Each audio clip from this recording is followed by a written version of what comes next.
성전의 변천사를 다 지금 계속해서 보고 있는데요. 처음에는 성막부터 시작되죠.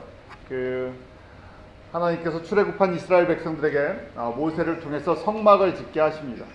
네, 성막과 그 제사, 그 안에 모든 기구와 제사법, 이 모든 것이 사실은 누구를 위한 상징물이었습니다. 예수님입니다. 예수 그리스도께 초점이 맞춰져 있는 것이. 그것이 이제 움직이는 이 장막에서 예루살렘에 다윗 때 이 성전에 대한 비전을 주셨죠. 근데 다윗은 피를 많이 흘렸기 때문에 하나님께서 성전을 짓지 말게 하시고 그 아들 솔로몬을 통해서 성전을 짓게 하십니다. 저희 가운데 이제 구체적으로 우리의 그 속죄 제물이 희생 제물이 되시는 예수 그리스도를 성전의 모든 것들을 통해서 보여주시죠. 자, 솔로몬이 성전을 그 하나님 앞에 봉헌한 정말 너무 아름다운 장면들, 그리고 봉헌한 후에 예배와 기도와 또 하나님의 응답이 있으셨죠. 자, 다윗에게와 솔로몬에게 두 번에 걸쳐서 어떻게 하나님 앞에 서야 하는지, 성전보다 더 중요한 것이 있죠. 성전을 통해서 하나님의 백성들이 어떻게 하나님 앞에 나오고 죄 사함을 받고 하나님의 뜻에 순종하며 살아갈 것인가, 그게 더 중요한 것입니다. 성전을 주신 것은 그것을 배우고 순종할 수 있는 도구로 주신 것이죠. 다윗에게 먼저 축복과 경고의 메시지가 있었죠. 왕상 열왕기상 2장 3절과 4절인데 우리 한번 같이 읽겠습니다. 시작. 내 하나님 여호와의 명을 지켜 그 길로 행하여 그 법률과 계명과 율례와 증거를 모세 율법에 기록된 대로 지키라. 그리하면 내가 무엇을 하든지 어디로 가든지 형통할지라. 여호와께서 내 일에 대하여 말씀하시기를 만일 내 자손이 그 길을 삼가 마음을 다하고 성품을 다하여 진실이 내 앞에서 행하면 이스라엘 왕위에 오를 사람이 내게서 끊어지지 아니하리라 하신 말씀을 확실히 이루게 하시리라. 성전을 주신 이것이 이 성전을 통해서 이거 잊지 말라고, 이 길로 오라고 저희들에게 주신 것이죠. 자, 다윗에게만 하신 것이 아니라 솔로몬에게도 또 2차에 걸쳐서 두 번의 축복과 경고의 메시지가 같이 있죠. 순종했을 때 이스라엘 가운데 그 솔로몬을 이어서 계속해서 그 자녀들이 왕위에 끊임없이 오를 것이다, 형통할 것이다. 반대로 불순종할 때 문제가 생길 걸 말씀하세요. 열왕기상 9장 6절과 7절도 그 똑같은 말씀이죠. 한번 다시 또 같이 읽습니다. 시작. 만일 너희나 너희 자손이 아주 돌이켜 나를 듣지 아니하며 내가 너희 앞에 둔 나의 계명과 법도를 지키지 아니하고 가서 다른 신을 섬겨 그것을 숭배하면 내가 이스라엘을 나의 준 땅에서 끊어버릴 것이요 내 이름을 위하여 내가 거룩하게 구별한 이 전이라도 내 앞에서 던져버리니 이스라엘은 모든 민족 가운데 속담거리야 이야기거리가 될 것이며. 성전보다 더 중요한 것이 있죠. 여호와의 말씀을 듣고 순종하는 것이 더 중요하다는 것이, 그걸 할 수 있도록 도와주는 그 기능이 성전이. 자, 이렇게 했는데도 불구하고 처음엔 잘 쫓아가다가요, 우리 솔로몬을 통해서 우리에게 주시는 메시지가 많아요. 하나님께서 이 곤고와 고난과 역경 속에서 다윗을 위대한 믿음의 왕을 세워주셨는데 솔로몬은 모든 것을 다 허락받았죠. 지혜와 영광과 부귀와 존귀함을 다 받았어요. 그런데 풍요로움이, 그 형통함이 결국 나중에 우상 숭배로의 모습을 저에게 보여줍니다. 그렇기 때문에요, 이것이 항상 사람의 그 양면성이고 사람의 약점이에요. 어려울 때는 주님을 의지하는 것처럼 보이는데 모든 것이 넉넉할 때 우리는 넘어질 수밖에 없는 존재라는 것을 보여주죠. 열왕기상 11장 3절 4절에 보면 솔로몬 왕이 나중에 후비라 그러죠. 이 왕비가 700명이고 첩이 몇 명이라고요? 300명이에요. 그래서 어떻게 했다고요? 왕의 마음이 사람들, 여자들에게 끌려갔다는 얘기. 남자들은 그렇죠. 남자들이 아무리 바깥에서는 강해도요, 그 여자 안에서, 그 안에서는 여자한테 끌려갈 수밖에 없어요. 그 여자 말을 듣게 돼 있잖아요. 그래서 나이가 점점 들어가니까요, 다른 신을 좇기 시작했다고 돼 있어요. 이 사람 저 사람 비유를 맞추다 보니까, 왜냐면 1000명이나 되는 여인이 거기에 다 유대인들이 아니라 이방인들이 이방인들이 많이 섞여 있었죠. 그리고 그들이 다 우상을 섬겼고, 그 우상을 섬기는 것 때문에 같이 마음이 흔들렸다는 얘기. 그래서 말씀해 보면 다른 신들을 좇게 하였으므로 왕의 마음이 그 붙인 다윗의 마음 같지 아니하여 하나님 앞에, 여호와 하나님 앞에 온전치 못했다. 자, 이 영적인 상태, 솔로몬과 이스라엘 사람들, 한 세대뿐이 안 흘렀지 않습니까? 다윗부터 솔로몬이요. 솔로몬이 성전을 지을 때가 959년이에요. 성전을 짓고 이제 시간이 조금 흘렀는데요, 얼마 안 돼, 한 세대가 안 돼서 이런 모습을 갖고 있어요. 그래서 그 당시 이 솔로몬 시대의 영적인 상태, 겉으로는요 모든 것이 화려합니다. 성전도 있고요, 아주 웅장한 멋진 성전을 갖추고 있고요, 거기에 끊임없이 제사가 있어요. 뭐 제물도 많고요, 제사장들도 모든 것이 다 만들어져 있다는 얘기예요. 저희가 이 종교화되어 있는 거랑 영적인 상태랑 저희가 이 구별이 안 될 때가 있어요. 뭐냐면 교회가 많고 성도가 많고 예배가 많고 기도가 많고 뭐 사역이 많으면 영적으로 다 좋다고 생각을 해요. 그런데 지금 솔로몬 시대에 그런 시대예요. 솔로몬 시대에 성전도 있고 제사도 있고 예배도 있고 끊임없이 제물도 드리고 모든 것이 풍성합니다. 그런데 하나님이 보시니까요, 이 안에 이게 같이 섞여 있다는 얘기예요. 그래서 그 당시의 모습을 이렇게 표현해주고 있죠. 이는 시돈 사람의 여신 아스라소를 쫓고 암몬 사람의 가증한 밀검을 좇습니다. 솔로몬이 여호와의 눈앞에서 악을 행하여 그 붙인 다윗이 여호와를 온전히 쫓은 같이 쫓지 아니하고 라고 했죠. 시돈 사람의 여신도 섬기고 암몬 사람의 또 밀곰이라는 우상도 섬기고 뭐 옆에 산당도 짓고 몰록도 만들고 모든 잡신은 다 들어와 있다는 얘기예요. 그 이방 사람이랑 결혼하는 것 자체가 문제가 아니라 이방 사람들이 갖고 왔던 우상들이 문제였죠. 그래서 이 우상으로 가득가득 같이 채워지다 보니까 솔로몬도 온전히 한 마음으로 여호와만 섬기지 못했다는 얘기예요. 그렇다고 예루살렘 성전을 문을 닫은 것도 아니고 예배가 끊어진 것도 아니고 제사가 없어진 것도 아니에요. 만약에 저희 시대로 얘기하면 교회에서 뭐 새벽 기도도 있고 금요 예배도 있고 성경 공부도 있고 다 있는데 그 안에 같이 세상의 것이랑 다 섞여서 이 짬뽕으로 만들어져 있다. 그 결과가 무엇입니까? 왜냐하면 이렇게 해서요, 이 결과가 열왕기상 11장 11절, 12절, 13절 그 결과예요. 왜냐하면 분명히 여호와이신, 구약의 여호와이신 예수님께서 말씀하신 거죠. 나 외 다른 데다 마음을 빼앗기면 나의 백성이, 내가 생명을 주고 사는 너희들인데 너희가 마음을 다른 데다 뺏기면, 내가 안 뺏기면 계속해서 축복해 주지만 마음이 뺏기면 거기에 대한 결과가 있다는 얘기예요. 그래서 열왕기상 11장 11절부터 13절 솔로몬의 불순종에 대한 영적인 이 영적으로 어두워진 상태 때문에 발생하는 결과였죠. 우리 같이 읽습니다. 시작. 여호와께서 솔로몬에게 말씀하시되 내게 이러한 일이 있겠고 또 내가 나의 언약과 내가 내게 명한 법도를 지키지 아니하였으니 내가 결단코 이 나라를 내게서 빼앗아 내 신복에게 주리라. 그러나 내 아비 다윗을 위하여 내 세대에는 이 일을 행치 아니하고 내 아들의 손에서 빼앗으려니와 오직 내가 이 나라를 다 빼앗지 아니하고 나의 종 다윗과 나의 뺀 예루살렘을 위하여 한 지파를 내 아들에게 주리라 하셨더라. 이래서요, 결국 남북으로 갈라지는 결과가 나오는데 솔로몬의 죄 때문에, 솔로몬의 불순종 때문에 솔로몬 때는 안 일어났죠.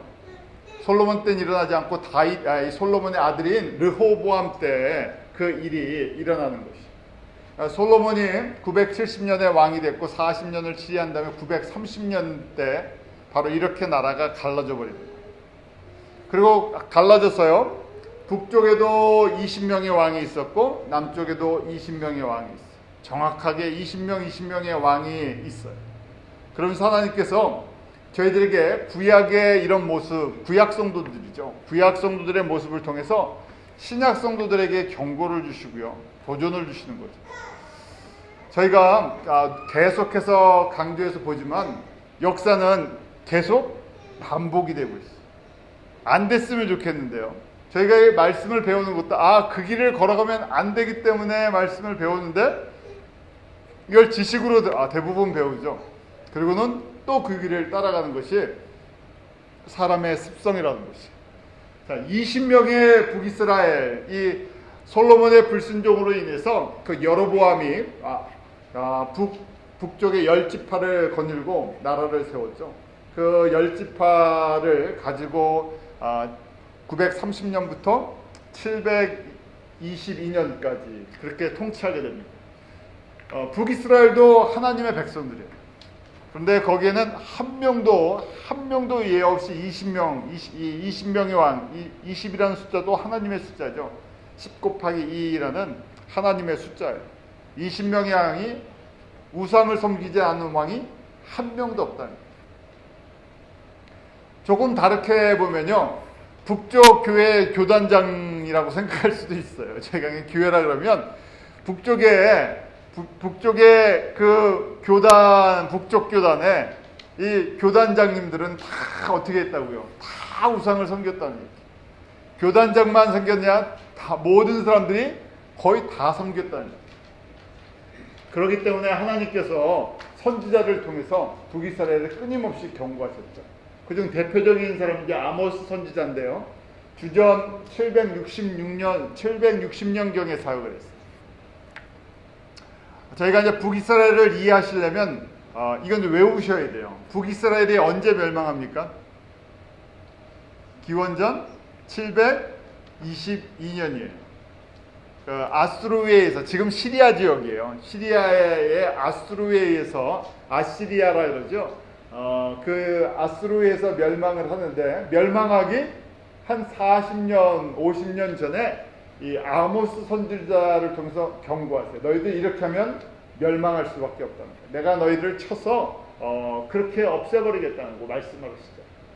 아모스서 4장 1절 2절, 4장 1절 2절 두 절만 같이 읽습니다. 시작. 사마리아 산에 거하는 바산 암소들아, 이 말을 들으라. 너희는 가난한 자를 학대하며 궁핍한 자를 압제하며 가장에게 이르기를 술을 가져다가 우리로 마시게 하라 한도다. 주 여호와께서 자기의 거룩함을 가리켜 맹세하시되 때가 너희에게 임할지라. 사람이 갈고리로 너희를 끌어가며 낚시로 너희의 남은 자들을 그리하리라. 때가 되면 너희 이제 완전히 포로로 붙잡혀가고 너희들 멸망할 거다. 왜 멸망을 합니까? 국력이 없어서요? 가난해서요? 아니라는 얘기죠. 여호와를 섬기는 걸 떠나버렸기 때문에. 인류의 역사는 계속 끊임없이 되풀이되잖아요. 나라들이 바뀌고 정치하는 사람들이 바뀌고 하지만요, 세계의 역사는 결국 하나님 앞에 순종하느냐 순종하지 않느냐에 대한 그 모습으로 계속 흘러간다는 얘기예요. 호세아 선지자도 아모스 선지자 때 사역하던 그 선지자예요. 북이스라엘. 호세아를 통해서 주신 메시지도 똑같죠. 호세아 11장 5절에 보면 저희가 애굽 땅으로 다시 가지 못하겠거늘 내게 돌아오기를 싫어하니 아수르 사람이 그 임금이 될 것이라. 아수르에서 멸망당하고 포로될 것을 말씀해 주고 있어요. 그리고 이 이 경고대로 어떻게 됩니까? 주전 722년에 정말 아수르에서 멸망당했어요. 그 모습을 보면요, 열왕기하 17장 21절부터 23절에 그때 모습을 기록해 놓고 있어요. 선지자들은 그 앞서서 사역했던 사람들이죠. 돌아오라 돌아오라는 것이. 선지자들의 메시지는 단순합니다. 죄에서 회개하고 죄라는 것이 우상 숭배죠. 이방신을 섬기는 우상을 섬기는 것. 여호와를 떠난 모든 것에서 벗어나서 하나님께로 돌아오면 회복이 있고 다시 하나님의 그 형통함을 누릴 수 있다는 것이죠. 그 결과는 돌아오지 않은 것이죠. 열왕기 하 17장 21절부터 23절 같이 있습니다. 시작. 이스라엘을 다윗의 집에서 찢어 나누심에 저희가 느밧의 아들 여로보암으로 왕을 삼았더니 여로보암이 이스라엘을 몰아 여호와를 떠나고 큰 죄를 범하게 하매 이스라엘 자손이 여로보암에 행한 모든 죄를 따라 행하여 떠나지 아니하므로 여호와께서 그 종 모든 선제로 하신 말씀대로 심지어 이스라엘을 그 앞에서 제하신지라. 이스라엘이 고향에서 아수르에 사로잡혀가서 오늘까지 미쳤더라. 이때 나라를 잃어버리고 아수르랑 섞이게 됐죠. 포로로 잡혀가고 나라가 없어졌어요. 그래서 예수님 당시까지 이 상태로 흘러와서요. 예수님 당시에 이 지금 북이스라엘 땅을 이제 중심을 사마리아라 그랬죠. 사마리아 사람들을 어떻게 취급했습니까? 남유다, 이 유다 사람들이요. 뭐 죄인들처럼 접하면 큰일 나는 사람처럼 혼혈족속이 되고 타락해버린 그 상태를 보면서요. 이야기도 하지 않고 같이 접촉도 하지 않는 그런 사람들로 나아졌어요. 예수님 당시까지니까 기원전 722년에 멸망을 하고 약 700여 년간 그렇게 지내왔다. 황폐해버린 것이죠. 영적으로 완전히 황폐해버린 것이죠. 하나님께서요, 하나님의 택한 백성들도 이렇게 경고하시는 메시지를 저희가 잘 이해해야 되겠죠. 자, 남유다는 어떤가? 남유다는 낫습니까? 조금 낫었죠. 몇 명의 왕들이 여호와를 온전히 섬기려고 했어요. 그 안에는 다윗에게 주신 또 복이 흘러간 것을 보죠. 한쪽에는 끊임없이 우상을 섬기는 모습들, 똑같이 20명의 왕이 있었는데 대부분 우상을 섬기는데 그 중에 몇몇 왕들이 주님의 은혜 가운데, 하나님의 은혜 주시는 특별한 은총 가운데 하나님 보시기에는 정직하게 행하려고 했어요. 그렇지만 이제 때가 돼서요, 결국 우상 숭배가 전염병처럼 다 퍼졌죠. 어떤 의미로 보면 제일 무서운 전염병은요, 우상 숭배하는 것이 제일 무서운 전염병. 보이지도 않고요, 퍼져가기 시작하는데 지금 당장 어떤 결과가 나타나지 않아요. 그런데 그것이 나라를 멸망시키고요, 민족을 멸망시키고 가정을 멸망시키고 사람의 영혼을 멸망시키는 가장 무서운 영적인 병이죠. 근데 이것이 사람들이 자각의식이 거의 없다는 것이죠. 문제가요, 우리 저희가 에이즈 같은 걸 무서워하잖아요. 왜냐하면 잠복 기간이 너무 길기 때문에 스스로 이 병에 걸렸는지 안 걸렸는지 잘 못 느끼잖아요. 근데 이 영적으로요, 우상 숭배하는 것이 그렇게 아주 길게 자각의식이 없는 상태에서 지낼 수 있다는 것이죠. 세상 사람들은 당연히 우상 숭배를 하니까 우상 숭배라고 생각 안 하죠. 자신들의 신들을 부르면서 살아요. 세상에 속한 사람들. 문제는 누구라고요? 하나님을 믿는, 예수님의 그 십자가의 복음을 듣고 나는 그리스도인이 되었습니다는 성도들의 문제. 성도들에게 이거는요, 치명적인 거죠. 그런데 문제는 이게 자각 증세가 거의 없다는 얘기예요. 자각하려면요, 똑같은 거죠. 깨어 기도하는 것인데, 깨어 말씀 속에서 보는 건데요. 하나님의 말씀을 주야로 저희가 묵상하면서 내가 정말 내 안에 우상 섬기는 그런 모습들이 있나 없나 하고 보는 거예요. 처음 시작부터 잘 생각하셔야 돼요. 우상을 안 섬기는 사람이 있습니까? 아무도 없어요. 우상은 다 있어요. 왜냐면 우리가 뭐 절에 간다, 점을 본다, 이것만 우상이 아니잖아요. 그런 건 안 하니까 나는 우상 없습니다. 이거는 겉에 보이는 우상이고요. 안 보이는 우상들이 훨씬 많죠. 그래서 우상의 정의를 뭐라고 얘기합니까? 같이 나눌 때 우상 하면 뭐라고요? 예수님보다 더 의지하는 것. 보통 때 모든 것이 형통할 때는 내가 예수님을 의지하고 사는 것처럼 보이잖아요. 예배도 드리고. 그런데 결정적인 순간에 내가 뭘 의지하냐. 이거 없으면 불안한 거. 이거 없으면 걱정되는 거, 그런 것들이죠. 그러니까 우상은 우리 삶에 같이 붙어서 있다는 얘기예요. 우선순위를 어디에 두느냐에 따라 우상이 될 수도 있고 하나님이 주신 축복의 통로도 될 수 있다는 것이죠. 예레미야 선지자를 통해서 주시는 메시지였는데요. 예레미야 25장 11절 12절 같이 읽습니다. 시작. 이 온 땅이 황폐하여 놀램이 될 것이며 이 나라들은 70년 동안 바벨론 왕을 섬기리라. 나 여호와가 말하노라. 70년이 마치면 내가 바벨론 왕과 그 나라와 갈대아인의 땅을 그 죄악으로 인하여 벌하여 영영이 황무케 하되. 하나님께서 남유다의 그 우상 숭배 범죄함으로 인해서요, 그 다음에 바벨론의 포로가 되고 멸망할 것을 말씀하셨어요. 예레미야 선지자 너무너무 마음이 아팠겠죠. 여호와이신 예수님께서 그렇게 말씀을 전하게 했어요. 내가 곧 이렇게 할 것이다, 이렇게 할 것이다. 눈물의 선지자였고요. 동시에 이 메시지를 전함으로 인해서 예레미야의 삶은 핍박의 삶이었어요. 고난의 삶이었죠. 자, 이 말씀대로요, 기원전 몇 년에 멸망합니까? 남유다가요? 586년이에요. 저희가요, 그러니까 아무리 나라를 잘 세우려고 해도요, 결국 여호와를 떠난, 여호와를 온전히 섬기지 않으면 그 나라가 영원하다고요? 영원하지 않아요. 저희 교회도 마찬가지예요. 성전도 마찬가지고요. 그 이미 성전에 누가 안 계시다는 얘기예요. 예수님이 안 계시다는 얘기예요. 제물도 있고 예배도 있고 뭐 다 많은데 누구는 없다고요. 예수님이 없어요.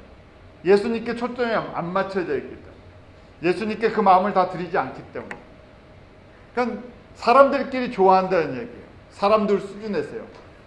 그것을 우리가 종교화라고 얘기하죠. 의식화됐다는 얘기예요. 제도화되고 의식화되고 어떤 전통화되고 굳어져 버렸어요. 그 안에서는 잘 돌아가는 것처럼 보이는데 누구를 잘 보지 못한다고. 예수님을 보지 못하고 예수님과 인격적인 교제가 없어요. 자, 이렇게 말씀하신 대로 586년에 느부갓네살에 의해서, 바벨론 느부갓네살에서 완전히 멸망하죠. 이 남유다 사람들이 솔로몬 이후 성전을 지어놓고 얼마나 좋아했습니까? 근데 그 성전도 파괴시켜버리죠. 무너지게 하시죠. 성전이 무너졌어요. 그리고 70년이 있다가 회복해 주신다고 하셨는데, 다니엘 때 그 말씀이 이루어지는 것을 다니엘이 고백하죠. 다니엘서 9장 2절 한번 같이 읽겠습니다. 시작.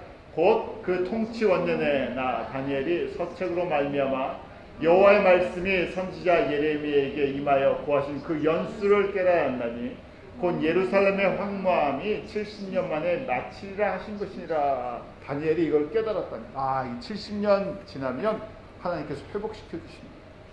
이스라엘 사람들이 온전해서 회복시켜 주십니까? 아니에요. 지금 이 모든 것을 누구의 역사를 보여주시기 위해서, 예수님과 그 예수님의 이 복음의 역사를 우리에게 미리 보여주신다고 이렇게 하시는 거예요.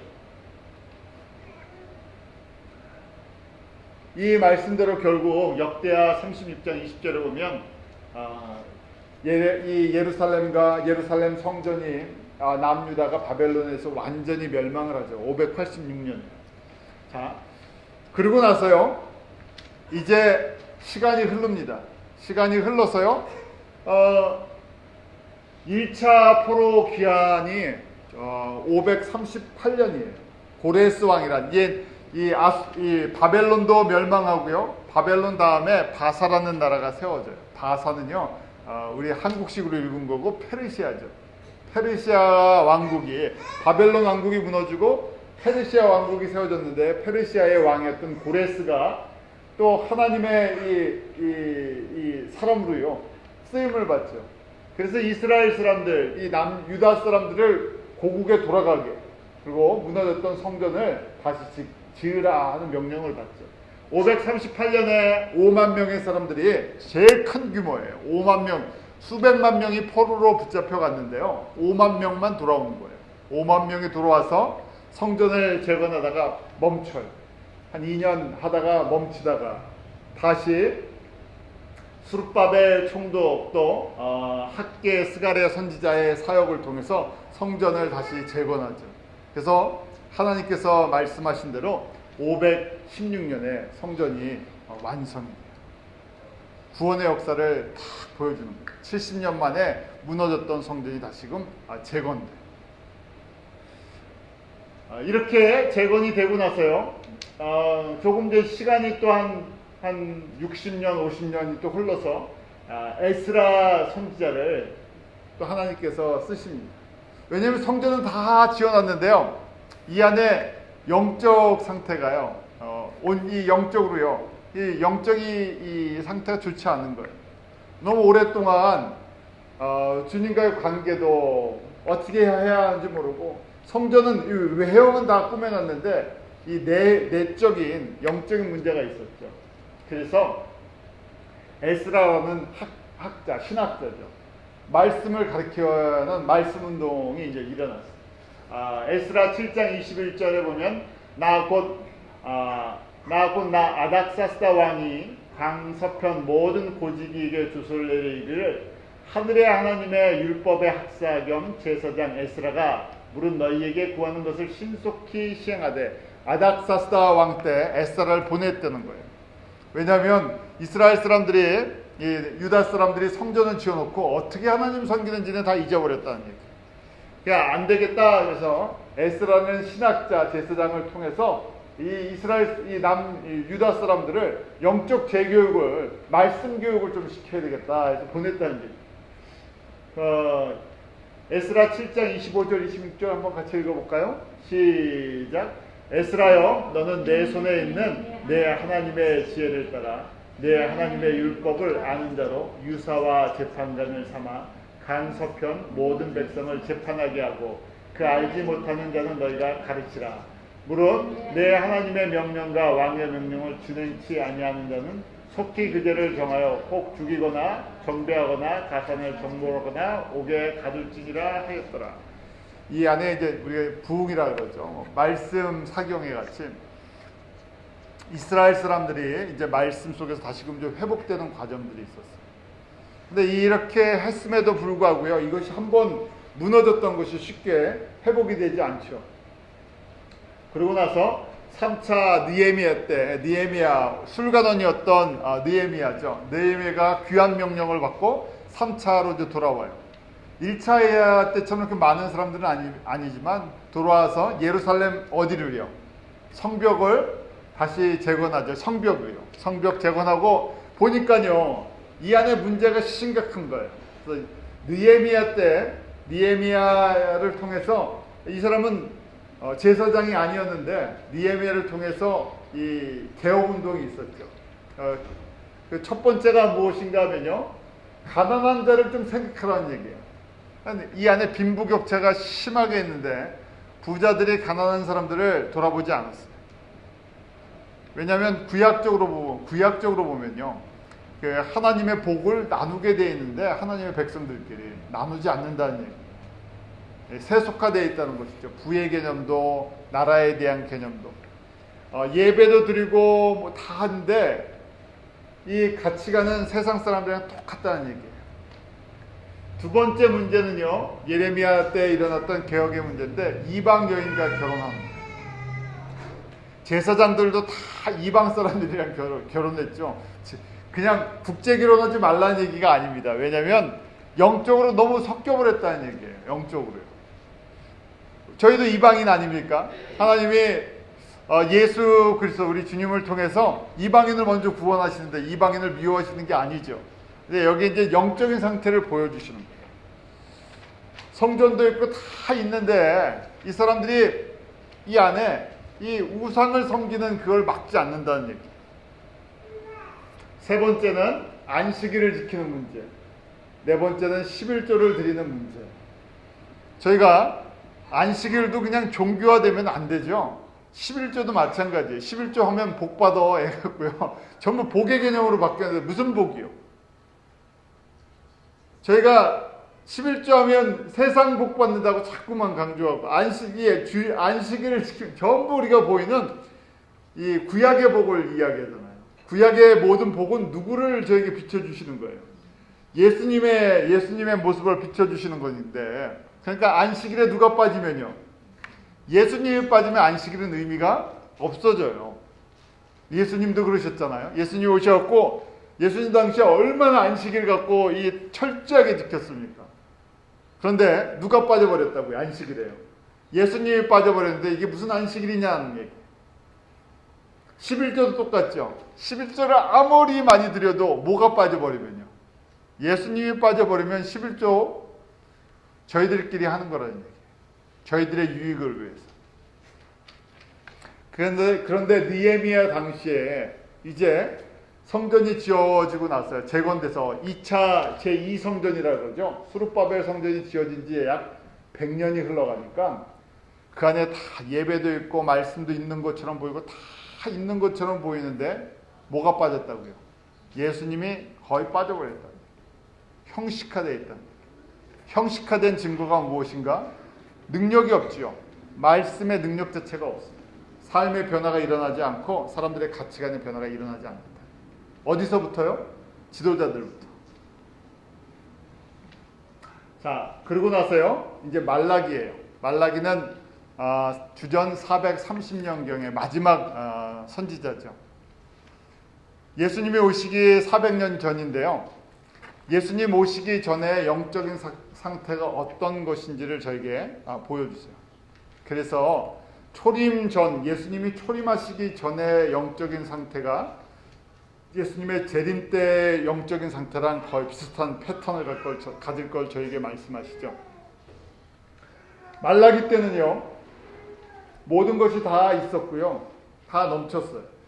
그래서 하나님께서요 이렇게 말씀하시죠. 말라기 1장 6절을 보면, 내 이름을 멸시하는 제사장들아, 나 만군의 여호와가 너희에게 이르기를, 아들은 그 아비를, 종은 그 주인을 공경하나니 내가 아비일진데 나를 공경함이 어디 있느냐? 내가 주인일진데 나를 두려움이 어디 있느냐 하나. 저희라면 예수님이 화가 나셨다는 얘기예요.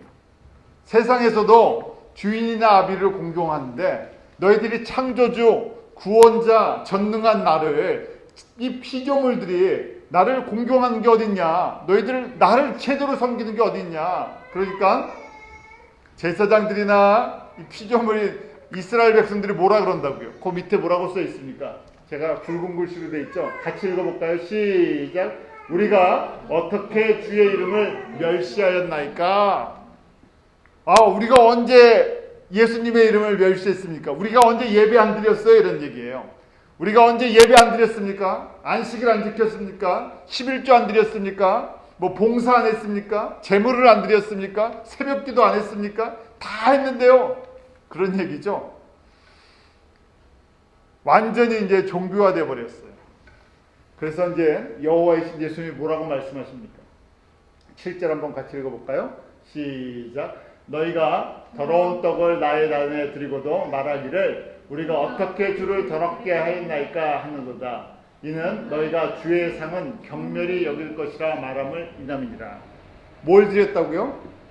더러운 떡을 드렸는데, 더러운 떡을 드리고 뭐라고 얘기한다고요? 어떻게 우리가 주를 더럽게 했습니까? 하는 얘기예요. 그럼 진짜 땅에 떨어진 떡 드렸다는 얘기예요? 무슨 떡을 드렸다는 얘기예요? 떡은 누굴 상징하는 거예요? 예수님이에요. 예수님의 생명의 떡이에요. 떡은 거기 단에다 항상 드려요. 그런데 여기 별 관심이 없다는 얘기예요. 예수님께는 별 관심이 없어요. 다른 떡에 관심이 있죠. 내가 똑같은 거예요. 내가 요 떡 드리고 나서 더럽다 하는 것은요, 그 마음이, 그 안에 이게 동기가 순수하지 않다는 얘기잖아요. 그러니까 와서 떡을 드리고 제사를 드리고 예배를 드리는데 그 동기가 순수하지 않다는 얘기예요. 다 뭔가가 있다는 얘기예요. 근데 더럽다 그러면 세상 이해관계가 깔려있다는 얘기예요. 순전하지 않다는 얘기죠. 또 떡은 예수님을 상징하는데요, 더럽다는 얘기는 영적으로 보면요, 뭐가요? 불순물이 많이 섞였다는 얘기예요. 생명의 떡을 줘서 서로 이 생명의 떡인데요, 생명의 떡이 많이 섞인다는 얘기예요. 재림의 징조 중에 첫 번째가 무엇이었습니까? 예수님 다시 오실 때 말씀이, 복음이 변질될 걸 말씀하시죠. 그러니까 초림 때도 그랬다는 거죠. 초림 때도 생명의 떡을 주님 앞에 온전히 예수님의 이 말씀, 예수님이 우리에게 생명이신데요. 근데 이게 변질돼 버려요. 다 세상의 이해관계 때문에 더러운 떡을 드리는데 마지막 때도요, 메시지가 다 변질된다는 거예요. 목회자들이나 교회들마다, 성도들마다 하나님의 메시지를 세상의 이해관계, 세상의 가치로 바꿔버렸다는 거예요. 종교다운 죄 같이 냄새나는 떡으로 만들어버렸다. 부패된 떡. 그러면서도 그게 더럽다고 느끼지는 못한다. 자, 8절 한번 같이 읽어볼까요? 시작. 만군의 여호와가 이르노라. 너희가 눈먼 희생으로 드리는 것이 어찌 악하지 아니하며 저는 것 병든 것으로 드리는 것이 어찌 악하지 아니하냐. 이제 그것을 너희 총독에게 드려보라. 그가 너를 기뻐하겠느냐 너를 간합하겠느냐. 병든 것, 그 다음에 뭐한 것, 저는 것, 문제가 있는 거 드린다는 얘기죠. 원래 어떤 걸 드려야 되는데요? 흠없고 순전한 걸 드려야 돼요. 가장 귀한 것. 이 흠이 많은 것, 이게 뭐냐면 이 하나님을 섬기는데 중심이 여호와께 있지 않다는 얘기. 성전 있지만, 성전에서 제물 드리지만 중심이 여호와께 있지 않다는 얘기. 그러니까 이 예배의 모습이 이런 모습이 되어버려요. 근데 이걸 누가 주도해요? 6절에 보면 제사장들아 이렇게 이야기죠. 저희로 얘기하면 누가 이걸 한다고요? 목사들아 그러는 얘기예요. 목사들이 그렇게 가리키고 그걸 인도해 나간다는 얘기예요. 누가 좋아하기 때문에 그래요. 사람들이 이렇게 하는 걸 좋아하니까 그런 거예요. 누구 눈치 본다는 얘기예요. 제사장들이요. 사람들 눈치를 봐야 되니까. 왜요? 다 이 이걸 교회라고 생각하면 똑같은 얘기예요. 왜 제사장들이 사람들에 맞춰서 이렇게 할까요? 왜 제사장들이 사람들에게 맞춰서 이렇게 해요? 눈먼 거, 저는 거, 더러운 떡을 왜 드려요? 그 떡을 누가 가져오기 때문에요? 사람들이 갖고 오기 때문에. 그 짐승을, 그 제물을 드리고 나서 남는 건 누가 가져요? 제사장이 갔는데 그 제물을 누가 갖고 와요? 사람들이 갖고 오죠. 사람들이 갖고 오는 걸로 보이니까 어떻게 해야 돼요? 사람들에게 맞춰줘야 사람들이 더 많이 가져온다고 생각을 하잖아요. 그러니까 이게 순수함이 다 사라져 버렸다는 얘기. 자, 희생도 제물도 다 누구세요? 예수님이세요. 예수님 저희가 잘 보라고, 예수님께서 우리의 희생제물이 온전한 희생제물이 되는 걸 보여주시기 위해서 이렇게 하시는데 이게 다 각자 자기 생각들로, 이해관계로, 종교성으로 이걸로 다 바뀌어버렸다는 얘기예요. 9절 같이 읽습니다. 시작. 만군의 여호와가 이르노라. 너희는 나 하나님께 은혜를 구하기를 우리를 긍휼히 여기소서 하여 보라. 너희가 이같이 행하였으니 내가 너희 중 하나인들 받겠느냐.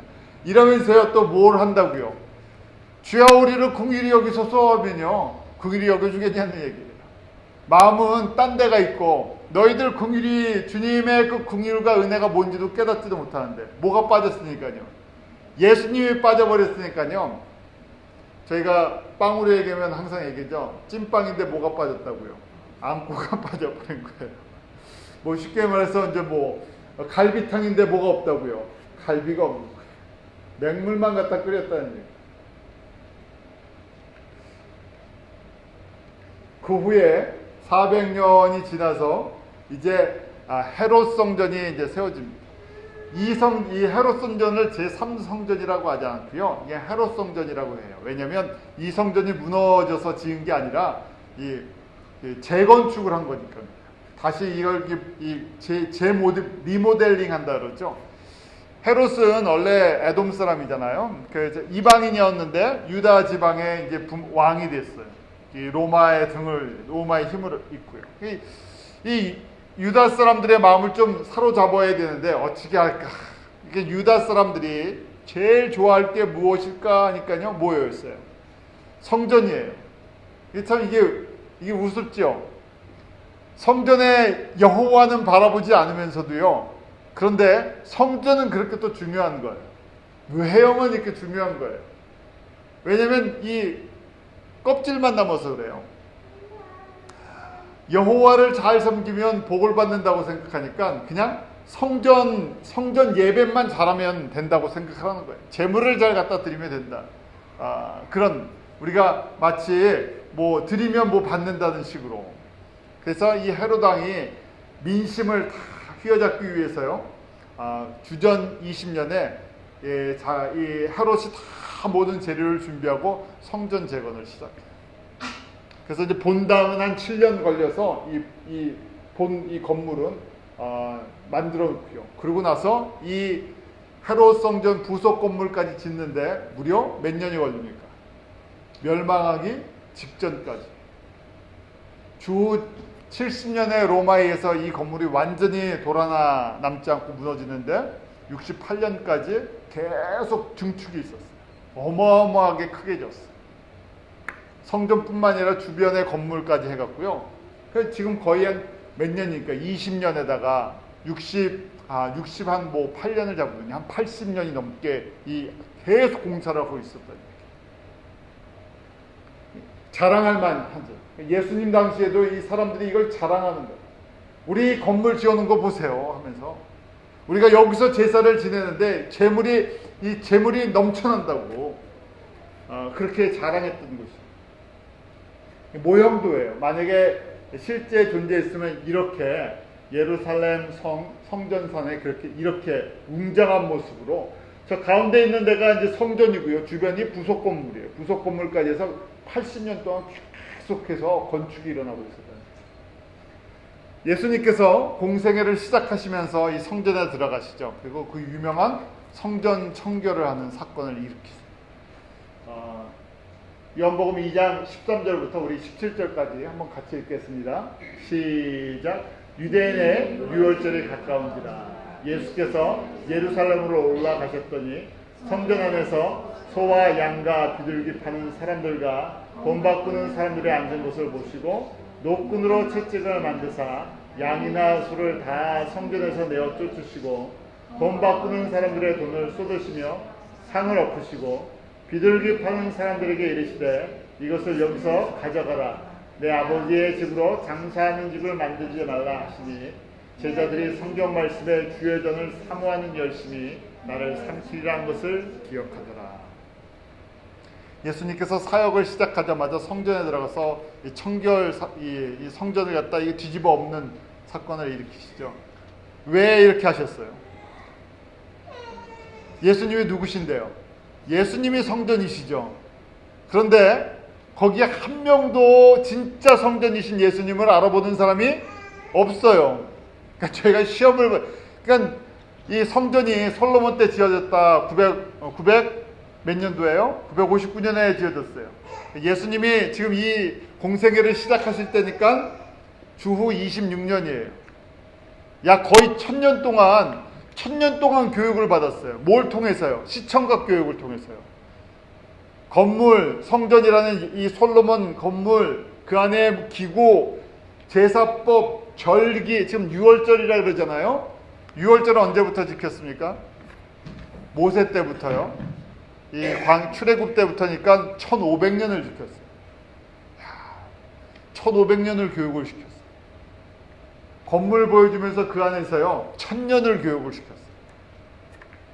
1000년을 한번 교육을 받는다고 생각해보세요. 귀에 뭐가 안도록이요? 딱지가 안도록 해. 하면 다 알아들어요. 그런데 그렇게 교육을 받았는데 지금 이거예요. 그림 보여주면서 이분이 예수님이다 했는데 진짜 예수님이 오니까 아무도 못 알아봐요. 그럼 무슨 얘기예요? 공부 잘못했다는 얘기예요. 몇 년 동안에요? 모세 때부터는 1500년 동안, 건물 보면서는 1000년 동안 계속 확인했는데 1000년 동안 공부 잘못했다는 얘기예요. 저 같으면 굉장히 허탈할 것 같아요. 뭐 10년, 20년도 아니고요. 몇 년을 교육을 시켰어요. 자자손손 1000년을 시켰는데 알아보는 사람이 없어요. 그 누가요? 성전 되시는 말씀이신 여호와께서 그 말씀대로 오셨더니 성전이신 예수님께서 오셨는데 알아보는 사람이 없어요. 그러면서 지금 6월절이니까 6월절 희생제물을 드리느라고요. 정신이 없다는 얘기예요. 자, 이게 저희의 모습이에요. 저희도 그렇잖아요. 저희가 부활절 때, 크리스마스 때, 무슨 때 절기 준비하느라고 정신이 없죠. 다들 교회들마다 행사 준비하느라고 부활절 행사, 부활절 칸타타 한다 그러고요. 뭐 연극한다 그러고 뭐 한다고요. 다 필요한 거예요. 근데 그게 누구를 보기 위해서 필요한 겁니까? 예수님을 보기 위한 것이. 내 삶 속에서 예수님을 더 정확하게 보고요. 성도들에게 정확하게 보여주려고 같이 하는 거예요. 그런데 말씀 속에서 보는 것처럼 소도 있고 양도 있고 비둘기도 있고 절기도 있고요. 다 있어요. 근데 왜 이게 문제가 됐습니까? 사람들의 편의주의로 바뀌었어요. 소와 양과 비둘기를 드리는 의미를 잃어버렸어요. 미닝을 잃어버렸다는 얘기예요. 예배를 왜 드리는지, 말씀을 왜 배우는지 그 핵심적인 내용을 잃어버렸다는 얘기예요. 그리고 그냥 형식만 남아있어요. 종교화되어 있고요. 이거 안 하면 굉장히 저희가 그런 거잖아요. 필요한 건데 주일을 안 지키면 어떻습니까? 주일날 교회를 안 가면요.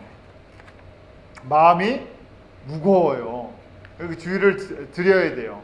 그건 좋은 거예요. 좋은 전통이죠. 근데 주일날 그냥 교회만 온다고 그게 해결되는 문제가 아니잖아요. 6월절날 양이나 소나 염소를 잡는다고 이게 해결되는 문제가 아니라 그걸 왜 하느냐는 얘기예요. 뭘 기억하기 위해서. 그리고 그것이 우리 삶에 적용이 되어야 되는데요. 이게 분리가 되어 있다는 얘기예요. 성전에서는 동물을 잡아서 제사를 지내는데 생활 속에서는 그거랑 나랑 삶의 관계가 없다는 얘기예요. 이걸 종교화라는 얘기예요. 교회 안에서 우리가 활동하는 것, 교회와 세상의 삶이 이중으로 나눠져 있는 것, 이거 종교화라 그래요. 우리는 종교화되어 있는 사람이 아니라 우리는 삶의 크리스천들이에요. 예수 그리스도를 따라가는 삶. 교회에서도 그렇고 교회 밖에서도. 교회 안만 성전이 아니라 모든 곳 예수님을 섬기는 곳이 성전이죠. 우리가 또 하나님의 성전이죠. 근데 세상은요 점점점 이 분리를 시켜요.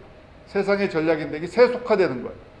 세상에 가서는 세상의 법을 따르게 만들고 교회 안에서만 교회화되게 만들고 그렇게 됐죠. 그래서 이 사람들이 구약의 이 제사법도 편한 대로 하는 거예요. 왜냐하면 원래 동물을 취해서 이 4일 동안 간직해야 되잖아요. 6월절. 근데 이거 복잡해요. 너무 힘들어요. 그러니까 이미 도장 다 찍어 놓은 거 제사장이 다 검사해 놓은 거 와서 돈 주고 사기만 하면 돼요. 너무 쉽게 만들어 놨어요. 신앙생활을 좀 쉽게 해야죠. 그래서 쉽게 만들어 놨다는 얘기예요. 사람 위주로요.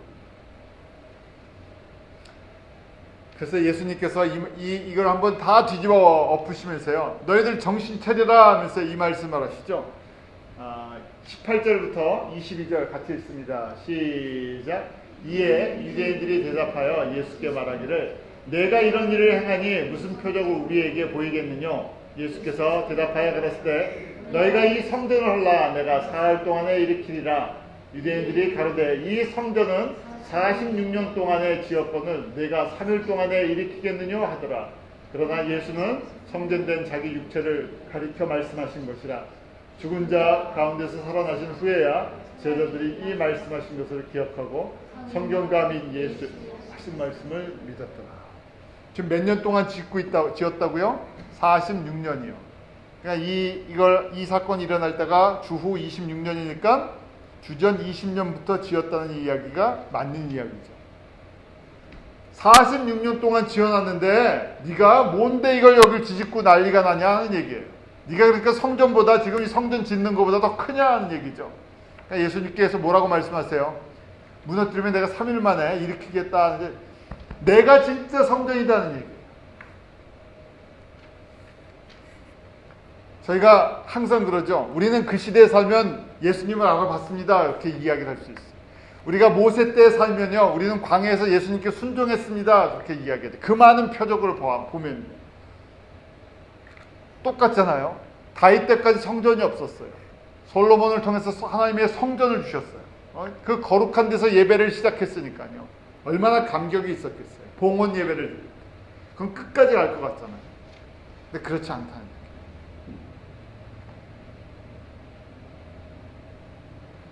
얘기예요. 이 성전은 없어졌어야 되죠. 왜냐하면 예수님께서 진짜 성전이 되어 주셨기 때문에. 이제 이 성전은요, 재림에 대한 징조로만 이제 남아 있어요. 저희도 마찬가지입니다. 저희가 마지막 때가 되면요, 예배도 많아지고 형식화되고 종교화되고 교회도 많고 교단도 많고 뭐 메시지도 많고 다 많아요. 다 풍성해요. 그런데 진짜는 뭘 못 본다고요? 예수 그리스도를 제대로 보는 사람이 없다는 얘기예요. 초점이 안 맞아 있다는 얘기죠. 초점이 맞는다 하는 얘기는요, 정확하게 예수님이 누구시고 예수님이 왜 이 땅 가운데 오셨고 왜 다시 오실 것이고 우리에게 주어진 사명이 무엇인가. 초점이 맞으려면 어떻게 하는 거냐 하면 첫 번째요, 우리가 거룩해진다 하죠. 성화, 예수님 닮아가는 거예요. 말씀은 제일 중요한 것이요, 저희가 예배를 드리던 예배가 따로 있고 성경 공부가 따로 있고 기도가 따로 있고 찬양이 따로 있는 게 아니에요. 기도를 하든 찬양을 하든 예배를 드리든 봉사를 하든 이거는요, 누구를 제대로 인식하려고요? 예수님을 제대로 보는 거예요. 그 보는 여러 가지 방법, 여러 가지 각도로 예수님을 보는 거예요.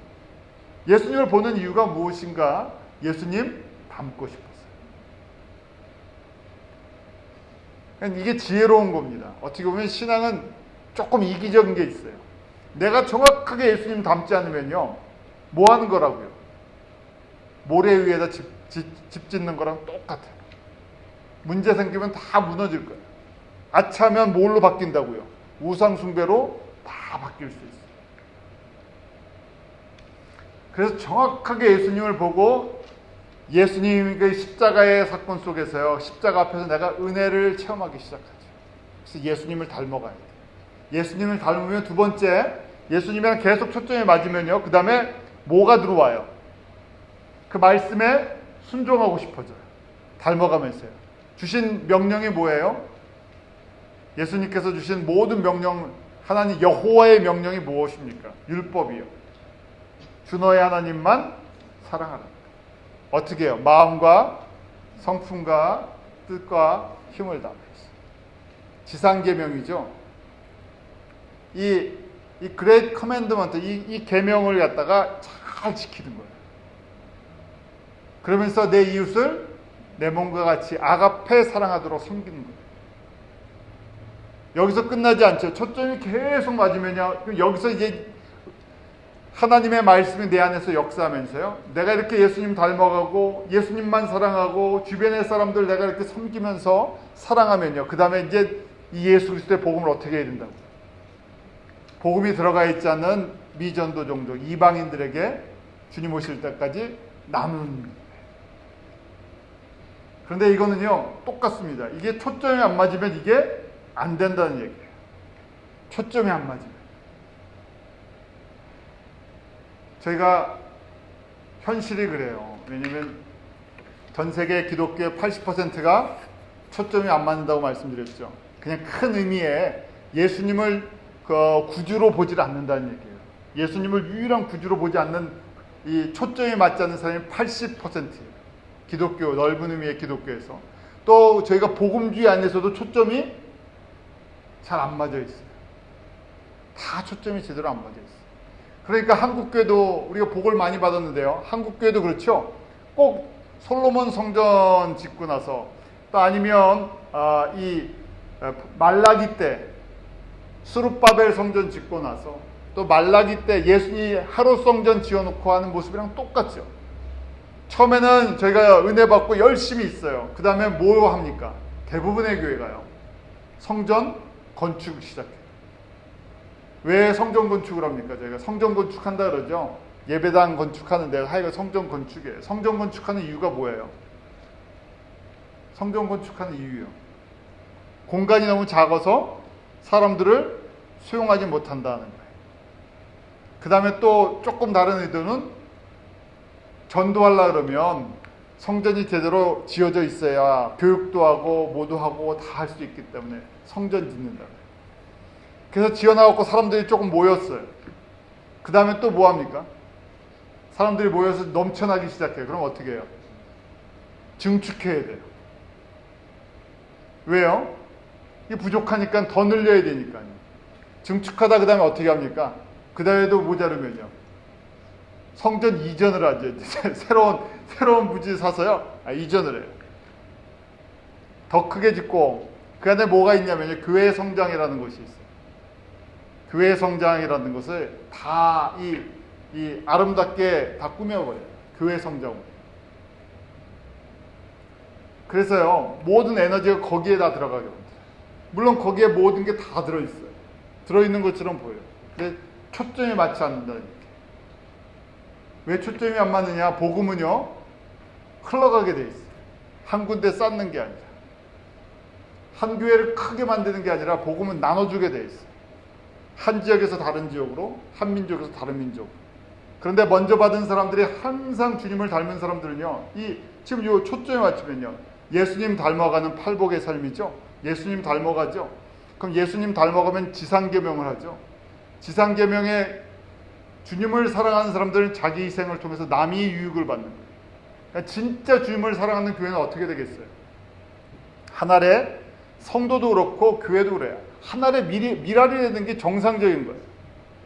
그 교회가 계속 커져서 100년, 200년, 300년, 500년을 가는 게 아니라요. 그 교회는 계속 미랄이 돼서요. 다른 교회들이 성장할 수 있도록 이 양분이 되어지는 거예요. 그러니까 개념 자체가 저희가 어디선가 문제가 생겼죠. 왜냐하면 세속적인 개념이 들어가 버렸다는 거예요. 내 교회가 커야 뭘 할 수 있다는 세상에 물질관, 세속관이 이미 다 들어가 버렸다는 거예요. 우리가 힘이 있어야 뭘 한다고 하는데요. 우리가 요한계시록에 보면 칭찬받는 교회 있죠. 서머나 교회와 빌라델피아 교회. 그 교회가 컸기 때문에 칭찬을 받습니까? 커서 많은 일을 했습니까? 큰 교회는 그 옆에 있었어요. 사대교회 말고 사대교회였죠. 그 다음에 라오디게 교회 부족한 것이 없어요. 그런데 칭찬이랑 거리가 멀어져요. 사람이기 때문에. 그래서 주님께서요. 이게 초점이 맞춰 있지 않다는 거예요. 라오디게아 교회에게 그래서 뭘 사서 눈에 들어와 그럽니까? 안약을 사서. 초점이 안 맞아요. 근데 다른 교회 얘기가 아니라 이제 우리가 하나님의 성도니까 내가 초점에 맞춰져 있나 안 맞춰져 있나. 신앙생활을 어디서 하든 어디에 살든 저희가 초점에 맞춰져 있다. 그런데 저희가 예수님의 이 구약의 내용들을 보면서요. 초점 맞추는 것이 주님의 특별한 은총을 받는 거예요. 초점을 맞추기에 그만큼 어렵다는 것이죠. 초림 때도 그랬고 재림 때도 그렇고. 그래서 저와 여러분들이 서로 기도하는 아주 기도해줘야 할 중요한 내용이 서로 예수님을 정확하게 볼 수 있게 해주십시오. 제가 정확하게 못 보면 어떻게 됩니까? 제가 정확하게 못 보면요. 사람들이 다 못 보는 거예요. 제가 제일 많이 말하지 않습니까? 그러니까 여러분들이 저를 위해서 정확하게 예수님을 계속 볼 수 있도록 기도해 주시고 저도 마찬가지죠. 그래서 저도 여러분들이 계속 예수님을 정확하게 볼 수 있도록 서로를 기도해 줘야 돼요. 격려해 주고요. 왜냐하면 우리 눈은 수시로 어디 있어요? 예수님을 보는 것이 아니라 다른 것을 보는데 빠르게 돼 있어요. 그러니까 주님께서 제 안에 말씀으로 성령의 역사하심으로 내가 예수님을 자꾸만 보는 훈련을 계속 해야 되겠죠. 그런 은혜가 저희 가운데 있기 원합니다. 기도하겠습니다. 하나님 아버지, 저희가 성전의 역사를 한번 말씀을 통해서 봅니다. 건물도 있고 계물도 있고 제사장도 있고 형식도 있고 모든 전통도 있고 그 안에 살아있는 것처럼 보이지만 진정 우리의 성전 대신 예수 그리스도를 보지 못하는 영적인 그 어두움이 오랫동안 깔려 있었던 것을 봅니다. 예수님이 처음 오실 때 말라기 선지자를 통해서 주시는 메시지처럼 영적 캄캄함이 온 이스라엘 땅을 덮던 시대를 봅니다. 주님 오실 때가 되면 또 이런 모습이 저희 가운데 있다고 주님께서 경고해 주십니다. 저희가 깨어있게 하시고 하나님의 말씀을 통해서 그 말씀이 우리 가운데 생명의 빛이 되게 하시고, 성령님 저희 가운데 기름 부어 주셔서 저희가 생명의 빛 가운데 예수님과 동행하는 삶 살 수 있도록, 예수님께 초점에 맞춰져 있는 삶을 살 수 있도록 저희 한 사람 한 사람에게 은혜를 베풀어 주시옵소서. 예수님의 이름으로 기도하옵나이다.